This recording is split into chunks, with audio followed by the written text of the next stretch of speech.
People who are able to remember their previous lives are known as saviors. They have the ability to harness ancestral arts, attending schools around the world to cultivate said powers. While the Japanese school's principal explains the concept, Moroha falls asleep. He dreams about his previous life, seeing a girl leaning in for a kiss. But instead, he wakes up to a headbutt from the same girl, calling her Sarasha. Surprised, she calls him Flaga and immediately changes her tune, referring to him as older brother. They both spot another student passed out on the floor. When Moroha goes to wake her up, she mumbles, "Shu Saura?" immediately kissing him while angering Satsuki. Still half asleep, Shizuno says she must have the wrong person. Moroha has no idea what's going on, since he has almost no memory of his past life. Thinking out loud before class, Satsuki says she's determined to get Moroha's attention. Since they aren't technically related in this life, their love isn't taboo, though it's still highly questionable. During training, the teacher tries to instruct the class on using light skills, but only Satsuki and Gen can harness their prana. They argue and end up fighting. Satsuki loses, and Gen pisses off Moroha when he degrades her further. After hearing Satsuki explain how lonely her childhood was until she reconnected with her reincarnated brother, Moroha challenges Gen to a duel, but can't use his ancestor's weapon, which manifests from the dog tags each student wears. Gen almost wins, but when Satsuki and Shizuno appear, Moroha suddenly remembers how to channel prana and beats him. Moroha dreams about Satsuki's ancestor leaning in for a kiss again, only to wake up lip to lip with a small girl. Why? Because magic. The principal brushes it off, explaining it's merely a healing method. She also casually mentions tying Satsuki up and holding her hostage. Apparently, locked doors aren't magical enough. After seeing this battle, the principal discovers that Moroha is the ancient dragon, the eldest heroic spirit. Some saviors are legendary heroes that reincarnate multiple times, able to use both light and dark arts. Later, Moroha and Shizuno meet on the roof with the captain of the Strikers, a group of elite saviors. He instantly joins up upon hearing how much it pays. Satsuki overhears, becomes jealous, and demands to join too, but she's crushed after the captain turns her down for being too weak. Satsuki and Shizuno decide to go out shopping after school, when a metaphysical, a monster that saviors defend against, shows up. Telling Shizuno to evacuate the civilians, Satsuki tries taking the giant serpent on herself, but she's no match, so Shizuno steps in with her dark arts after calling the Strikers. Leading the monster into a shopping mall, the girls start turning to stone, realizing the snake has 9 heads, making it a dreadnought class. Back at the school, the Strikers admit it would take 100 people to fight a metaphysical that strong, but refusing to step in only frustrates Moroha. Remembering how powerless he was to save his parents, he goes to the mall alone and regains another memory during the fight, allowing him to vanquish the creature. Satsuki is ecstatic when the Strikers' captain offers her a spot on the team's reserve after hearing about her involvement in the incident. In a cafe, the trio talks about the other day, when a strange man with a British accent walks in. Suddenly, time seems to stop. The man appears beside Moroha, fist raised, but he stops before hitting him. Wondering if he could see him and why he didn't react, he leaves. Shizuno reveals that he's the UK branch's S rank, Edward, one of only 6 in the entire world. Since he defeated a dreadnought-level metaphysical, he's now eligible to become an S rank too.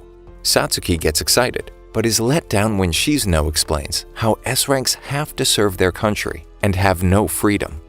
It turns out the healer is the principal's younger sister, Maya.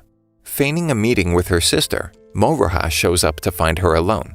She reveals that Shizuno's brother is the school's chairman, who is using Shizuno as a tool to further their wealthy family's goals, as well as his own. That night, he's invited to the Orishibara mansion for dinner. Her brother tells Moroha that he's already qualified to be an S rank, if the 3 of them told the truth, that is. The family wishes for Shizuno to stay by his side while he rises through the ranks. She doesn't care about the family's name and would rather sleep all the time because she feels trapped in real life. But in her dreams, she lives as a slave. On his way home, Moroha decides to walk the rest of the way, where he's confronted by a woman riding a motorcycle, wearing black from head to toe for a very brief moment, since he masterfully avoids cutting all of her clothes off after having another memory flash. Unfortunately, Edward cannot grant Shizuno's brother's request, as there's no evidence that all three didn't help in defeating the metaphysical. Moroha returns to his dorm to find Maya, his new roommate, and to top it off, they're sharing a bed. Of course, since it's clearly the only logical and completely sane thing to do. Shizuno is not having it and refuses when her brother informs her that she's transferring schools after proving her skills helping Moroha. While dining with Edward, who requested the relocation, Moroha calls, but Shizuno tells him there's nothing she can do. He parrots a phrase he said in their past lives. He then breaks through the window, claims he killed the metaphysical solo, kidnaps Shizuno, and they hop in the getaway car with Maya behind the wheel. Edward and his maid/lover go to stop them. Moroha recognizes her as the motorcycle assassin somehow. He goes one-on-one with Edward, while the others lend their aid, keeping the maid at bay. While fighting, Moroha remembers his other past life with Shizuno, freeing her from servitude and making her his queen. He uses some crazy magic to freeze Edward in place, almost destroying the surrounding area, if not for Maya's force field. Edward now fully endorses his application to become an S rank. Shizuno no longer needs to transfer, though making her seduce Moroha is her brother's next 4D chess move. Apparently, the group has been getting to know their classmates during the months leading up to summer break, and it looks like they'll get to know even more of each other while training on the beach. The Japanese member of the Head Six, the Rank S representatives from the UK, Russia, France, China, and the US, gathers the group to discuss promoting Moroha to their own rank. During their nightly training sessions, Satsuki gets a strange feeling that there's something looming in the water while looking to the horizon. Moroha goes back to the hotel when he bumps into Shizuno, who's still putting the moves on him. Tomorrow is the last day of summer vacation. What could possibly go wrong? The Head Six hold a vote. Russia and France both vote no, and China defers their vote to the US representative. They need more proof than mere conjecture and bias. The Japanese rep clasps his chest suddenly. There's a metaphysical on the way. It's 300 meters long, the biggest one yet. They need a new classification, Fortress Class. The captain of the strikers tells everyone to evacuate with the rest of the civilians. There's no way they can win against something so uncertain. One student suddenly comes down with an illness and runs out, completely normal and not suspicious. The Japanese rep from the Head Six is knocked unconscious. They're leaving this to their new S-rank savior candidate. Moroha, Satsuki, and Shizuno stay behind and refuse to back down. Well, at least they have some backup. The rest of the strikers stay behind to risk their lives as well. It looks like everything's going to their hasty plan when the larvae that it released from its body earlier revive and begin swarming them. Moroha jumps on its back and notices it has countless faces, unlike the 9-headed snake from before. But Moroha has a brain blast and remembers some even more powerful magic from his past lives just at the precise moment he needs it. They did it. The striker team strikes, despite their superior's order that there will be no striking. Despite putting him on probation until he finishes school, the Russian representative, the Lightning Empress, plots against Moroha, sending a spy to take care of him. Elena, the new Russian exchange student, meets with Moroha after leaving a love letter in his locker, claiming it was love at first sight, despite only seeing him after leaving the letter. Satsuki asks whether she has any family, and Elena admits to being an orphan, though she does have a younger brother. Shizuno demands to know what her objective is, and accuses her of being an assassin, though Elena dismisses the wild accusations. Her mission is to become Moroha's girlfriend and asks him on a date. She shows up to meet Moroha wearing cat ears and a maid costume, mistaking Japanese pop culture for regular dating culture. Shizuno calls up Angela, Edward's companion.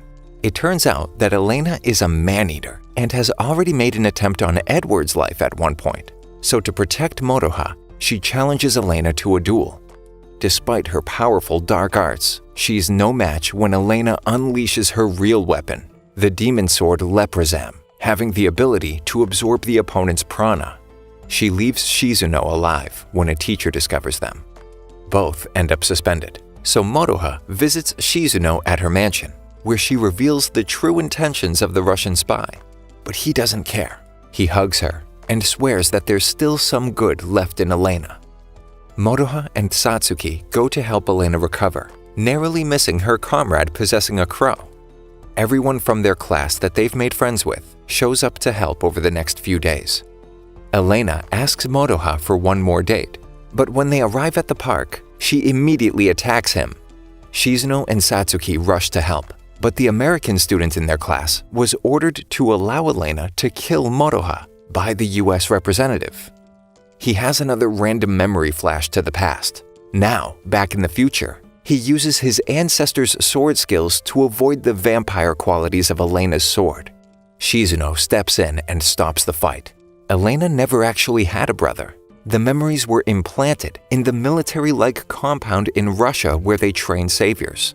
The crystal necklace breaks, and so does Elena. She becomes possessed by the same person who possessed the crow to watch over her.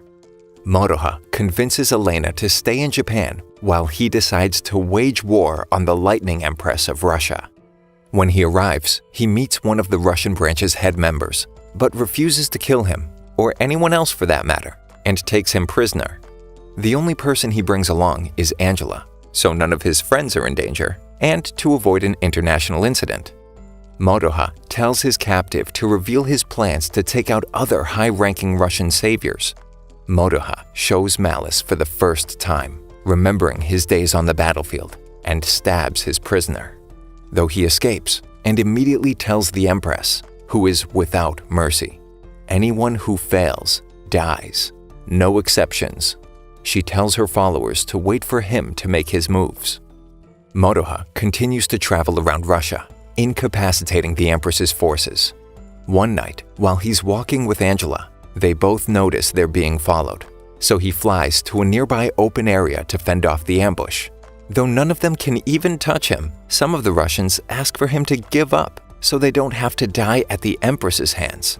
He tries to convince them that he hasn't killed any of their comrades. He saves one of the girls attacking him and pretends to defeat her so her allies don't find out. The last enemy pops out of the forest with a mirror on his back, acting as a portal, allowing the Empress to cast her own magic through it, though the mirror is broken by Angela before any serious damage is done. Moroha awakens, with his face buried in Angela's bare chest, but she was just using extra strong healing magic, of course.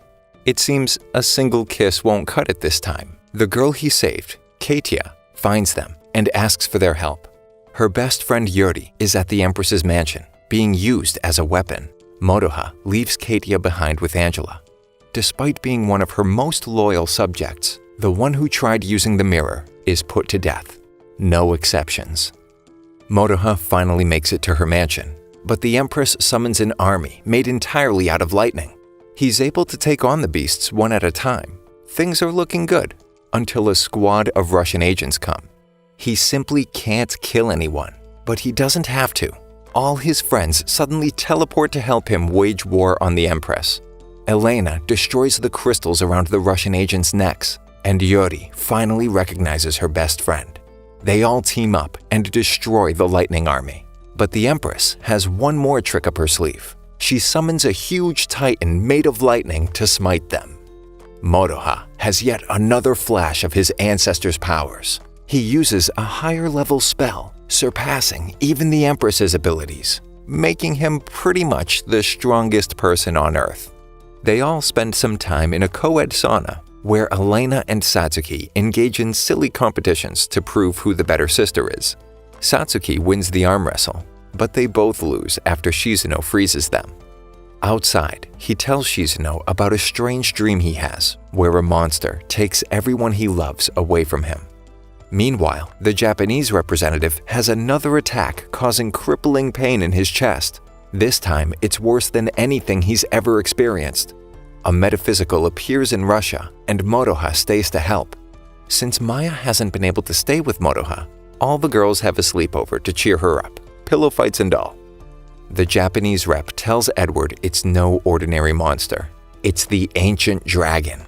A huge black void opens up above Japan, and an enormous dragon appears. The strikers are left alone to defend the city. They just have to hold out long enough for the principal to teleport Moroha back to Japan. As they plan an ambush, the dragon seems to figure it out and attacks. Despite a large group of them launching spells, the dragon is able to reverse them, reflecting the words in its eyes. If they can't use magic, how are they supposed to even scratch it? The strikers are picked off one by one, as if the dragon is biding its time and playing with them, waiting for something, or perhaps someone. The principal almost pulls off the teleportation spell, but she's trapped under burning beams, so it's up to Maya to finish the spell herself. Edward steps in right before the dragon attacks her. Success. She finishes the spell just in time. Moroha shows up, but he's not himself. This is the very same dragon who killed his loved ones in previous lives. He tells everyone to stay back so he can protect them, but it's no use. He couldn't protect his parents, Satsuki or Shizuno. Both turn to stone, causing Moroha to lose all control. Both Satsuki and Shizuno are roused by their ancestors speaking to them in their unconscious state. They can't leave him alone at a moment like this. They both break out of their stone prisons, appearing as their ancestors. Moroha transforms as well, combining both of his ancestors into one body. The dragon can't counter spells if he can't see them. Angela throws her sword, taking out its eye. With the help of Satsuki and Shizuno, Moroha channels their magic with his own, finally ending the cycle of tragic loss that plagued him and his ancestors. Thank you for listening until the end. Subscribe for more videos like this.